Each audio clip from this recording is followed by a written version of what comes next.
All right, everyone, welcome to our next lesson here, achievements, abilities, and interests.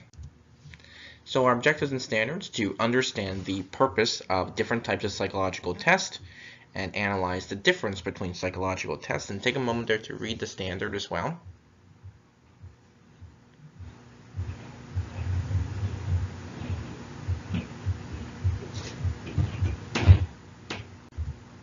A desired result, how do different psychological tests assess people?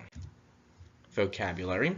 Aptitude test. An aptitude test is a process of attempting to discover a person's talents and to predict how he or she will be able to learn a new skill. An achievement test is designed to measure how much a person has learned in a particular area, and an interest inventory is used to determine the preference and attitude in a wide variety of activities to identify areas of likely success. We're going to talk about all three of these today. So testing for talents and skills. In an attempt to discover a person's talents and to predict how they will be able to learn a new skill, aptitude tests are administered. So primarily, they are assessed in terms of predictive validity. Examples of such aptitude tests are the differential aptitude test, or the DATE, and the general aptitude test battery, the GATB. More widely used of these tests is the GATB. The GATB comprises of 9 different testing ranges, from vocabulary to manual dexterity, and these results are used to determine whether a person shows a promise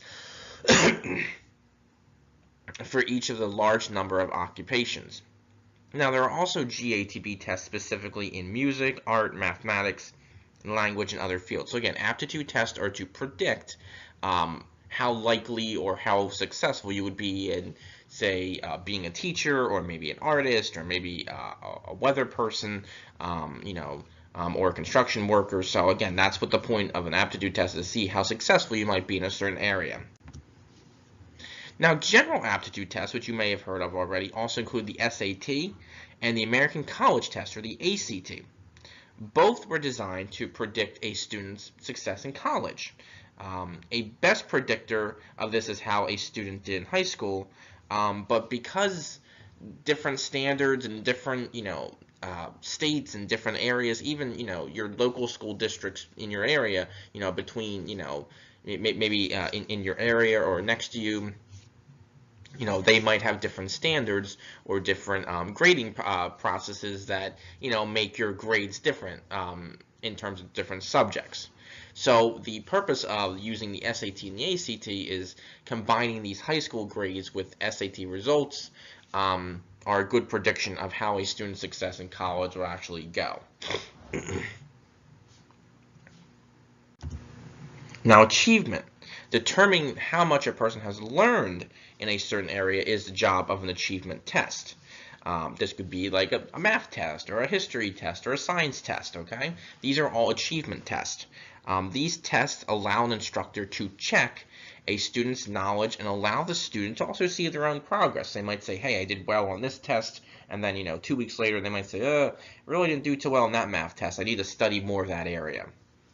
Now, computers are frequently used to administer achievement tests, since they can adapt to a person's performance and include more questions where you struggle.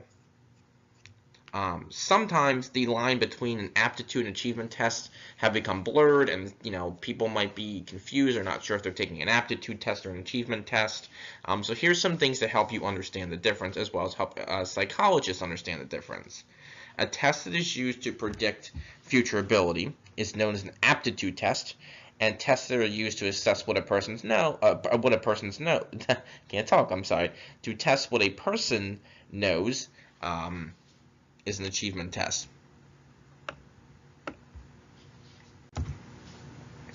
Interest inventories. Now, fundamentally, different instruments are used in measuring interest.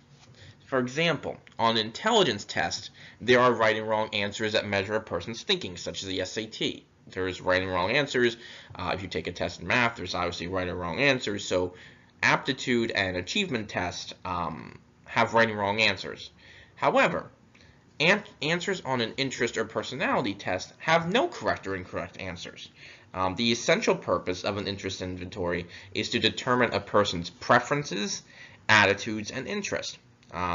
Responses are compared to those of people in similar occupations or backgrounds. So you might take an interest inventory and maybe your occupations match maybe a doctor, let's say maybe this guy's a lawyer, and we'll say maybe an astronaut. Okay, so those could be maybe 3 examples of when you take an interest inventory that your answers match answers given by doctors, astronauts, and lawyers. So it gives you kind of an idea about what field you may want to go into. Patterns are identified between the participant and occupations that they may enjoy or succeed in. Now, there are different types of inventory tests. An example of an interest inventory that is very widely used is the Campbell Interest and Skills Survey. What this does is psychologists compare the responses of people who are successfully employed in different occupations to people in general. Again, looking at the answers of firemen or teachers or lawyers or doctors, and then comparing your answers to their answers. Another item that is used in interest inventories is the Cooter Preference Record, or the KPR. Now, both these measures help people find a career that is right for them. However, there's some criticism about interest inventories that they're not very helpful to those who may be very undecided about a career. So when you take the interest inventory, if you're still very undecided about what you want to do, you might just kind of be picking a bunch of random different answers. You're not really focused, I guess is their point, where if you think, hey, I want to go into medicine, more of your answers will guide you towards that, I guess. Another thing to think about interest inventories is people should consider their own interests in terms of career and not just base a decision off the results. If you take an interest inventory and it tells you that you should, be an artist, and you say, well, I don't like art, but my interest inventory says I should be an artist and, paint like Picasso or things like that. Don't just go off the interest inventory. If you don't like art and just because it says you'd be good at it, don't pick that, is what they're trying to say, is, realize your own interest, too. It's still just a test, and tests don't always provide the correct answers all the time. All right, so closure. How do different psychological tests assess people? Think about aptitude tests, think about achievement tests, and think about interest inventories. What's the differences, what's the similarities, and what are their purposes? All right, so I hope you have a great rest of your day or night, and I'll talk to you soon.